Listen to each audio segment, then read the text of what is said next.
네, 3차 질의가 마지막 질의가 되기를 다들 바라실 거라고 생각하면서 아까 우리 존경하는 정춘수 의원님께서 우리 군 크레딧 관련한 추납제도 뭐 여러 가지 말씀을 해주셨는데 선 먼저 하는 것은 굉장히 좋은 방법인 것 같고 거기에다 더불어서 지금 이제 장병들에 대한 급여의 수준이 굉장히 빠르게 현실화가 되고 있어서 군복무 하면서 그거를 납부할 수 있게 최저 금액으로 하는 것도 나쁠 것 같지 않습니다. 여러 가지 선택지가 좀 청년들에게 주어진다면 좋겠다 생각하고 홍보도 좀 많이 해주셨으면 좋겠고요. 제가 지금 말씀드리고 싶은 거는 조기노령연금 수령과 관련한 부분에 대해서 우리가 이제 이게 조기노령연금 수령할 수 있는 조건이 너무 느슨해서 안 받아도 될 수급자들이 조기노령연금을 수급하는 경우들도 많이 있습니다. 일단 이제 10년 이상으로 정해져 있는 가입기간 조건인데요. 이게 우리가 이제 연금이 좀 이렇게 정착되어 있는 나라들을 보면 독일 같은 경우에 가입기간은 5년 이상인데 조기노령연금 받기 위한 가입기간은 35년 이상으로 되어 있고 오스트리아는 일반 노령연금 받기 위해서 가입기간 15년인데 조기노령연금 받기 위한 가입기간 40년 이상으로 설정했습니다. 그러니까 연금이 이제 정착이 되고 나면 가능하면은 빨리 받는 게 아니라 적절한 연령대가 되어서 받을 수 있도록 이렇게 하는 것이죠. 우리가 뭐 35년, 40년까지는 아니지만 우리도 이제 연금이 정착되는 시기가 있고 하기 때문에 이걸 조금 지금보다는 기준이 조금 천천히 조금씩 강화될 필요가 있다. 검토를 좀 해봐 주시고요. 예. 또 하나가 이제 조기노령연금 수급 조건에서 A값. 예.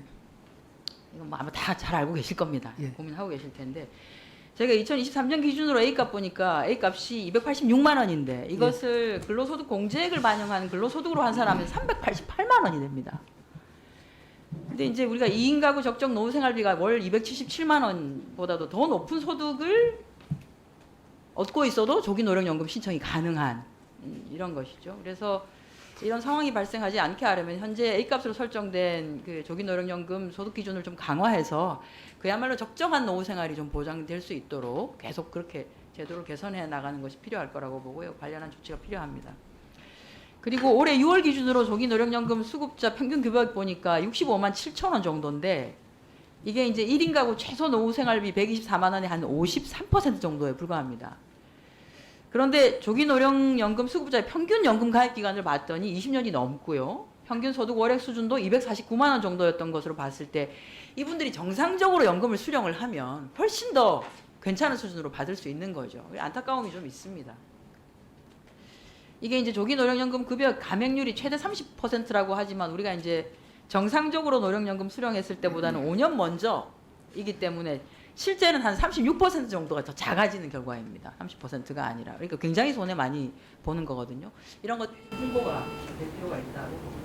조기노령연금이 그야말로 손해연금이 되지 않도록 해야 될 것 같고 그 관련해서는 검토하셔서 제안 드린 몇 가지 사항을 종감 전까지 좀 의원실로 보고를 해주시면 좋겠다는 말씀드리고요.